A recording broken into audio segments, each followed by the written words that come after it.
আমি বরাবরই সংস্কৃতি মনা একজন মানুষ। তো বাংলাদেশের প্রেক্ষাপটে হয় কি যে আমাদের যে সাংস্কৃতিক ব্যক্তিত্ব যারা আছেন তাদের একটা রাজনৈতিক চাটাচাটির একটা কি বলা হয় যে ধরেন মনোভাব পরিলক্ষিত হয়।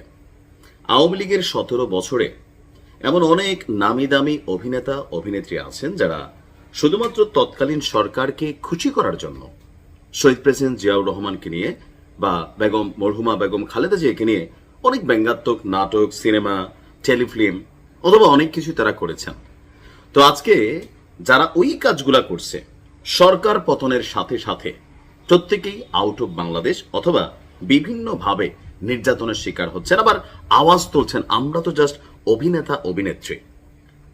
তো এখন দেখেন, আজকে আমাদের বাংলাদেশের একজন প্রথম শ্রেণীর অভিনেত্রী আমি বলি, ভালো অভিনয় করেন এবং কি এর পাশাপাশি তিনি ব্লগিংও করেন, অর্থাৎ চমক।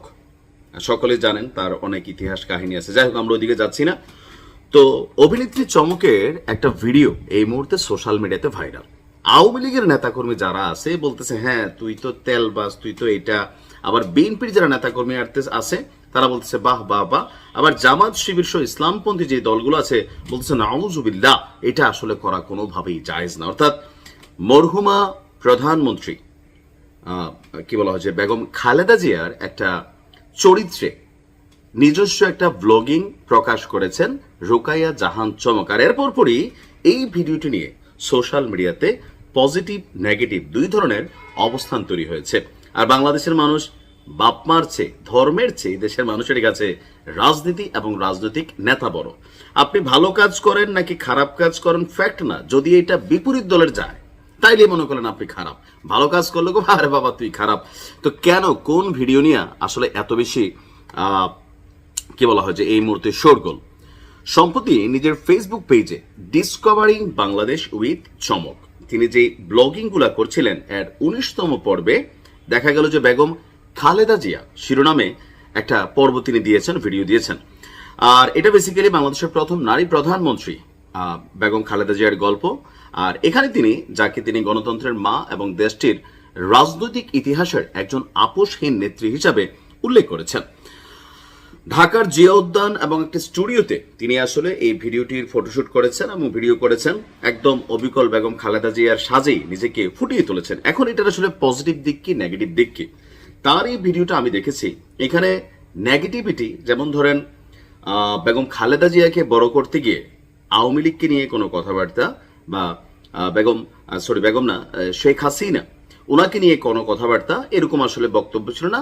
তার চরিত্রে শুধুমাত্র মরহুমা বেগম খালেদা জিয়ার যেই রাজনৈতিক চরিত্র অথবা ধরেন যেই কি বলা হয়েছে অ্যাজ এ মানুষ হিসাবে যে চরিত্র ওইটাকে তিনি ফুটিয়ে তোলার চেষ্টা করেছেন। আর নেগেটিভিটি হচ্ছে বাংলাদেশের প্রেক্ষাপটে এই যে ধরেন চমক এখন ওই যে আওয়ামী লীগের সময় একটা স্কুলের বাচ্চা ক্লাস 5-এ না 6-এ পড়ে, যেমন খুশি তেমন সাজ অনুষ্ঠানে বেগম খালেদা জিয়ার একটা প্রতীকী চরিত্র সে ধারণ করছিল, একটা সম্ভবত খাঁচার মধ্যে বা কোনো কিছুর মধ্যে সে একটা ভিডিও করছিল। এরপর পরই তার বাবার চাকরি চলে যায়, জানেন তো এটা। তো এটা কেন গেল? শুধুমাত্র প্রতিহিংসায়। বাচ্চা মানুষ, তার মন চাইছে সাজছে। তো এই যে রাজনৈতিক প্রতিহিংসা, এখন ধরেন এই যে বেগম খালেদা জিয়ার যেই অবয়ব তিনি ধারণ করলেন, চমক তিনি ফুটানোর চেষ্টা করলেন, বিশ্বাস করেন কমেন্টগুলোতে দেখবেন আওয়ামী লীগের নেতাকর্মীরা এটাকে কোনোভাবেই তারা হজম করতে পারতেছে না, মানতে পারতেছে না। বলতেছে তুই তেলবাজ, তুই বিএনপি থেকে সুযোগ সুবিধা নেওয়ার জন্য এগুলো করতেছস, আমরা তলে তলে চিনি। তবে এই রুকায়া জাহান চমক তিনি কিন্তু জুলাই আন্দোলনের সময় ব্যাপক ভূমিকা রেখেছিলেন। আর বাংলাদেশের প্রেক্ষাপটে যেটার বিপরীতে জিয়া পড়ে আপনি তার বাটে পড়ে যাবেন। আর এই যে অভিনেতা অভিনেত্রীদের সারা পৃথিবীতেই কিন্তু এগুলো আছে, যেমন বায়োগ্রাফি যখন হয়, লাইক মহাত্মা গান্ধীর বায়োগ্রাফি আছে, বা মার্কিন যুক্তরাষ্ট্রের জন আব্রাহাম থেকে শুরু করে অনেক প্রেসিডেন্টের বায়োগ্রাফি তৈরি হয়, সেখানে কোনো না কোনো অভিনেতা অভিনেত্রীরা তারা কিন্তু সেখানে অভিনয় করেন। কিন্তু ওইসব দেশে এরকম প্রতিহিংসার শিকার না হলেও বাংলাদেশে কিন্তু হয়। আবার বাংলাদেশে যেটা হয় যে এই ঘটনাগুলোর পরে যখন সরকার পরিবর্তন হয় তখন এসে এইসব শিল্পীরা বাটে পড়ে। তো সেই প্রেক্ষাপট থেকে আসলে এই দেশে কি শিল্পীরা এরকম কোনো কাজ করা উচিত নাকি অনুচিত, আমি নিজেও মাঝে মাঝে কনফিউশন পড়ে যাই।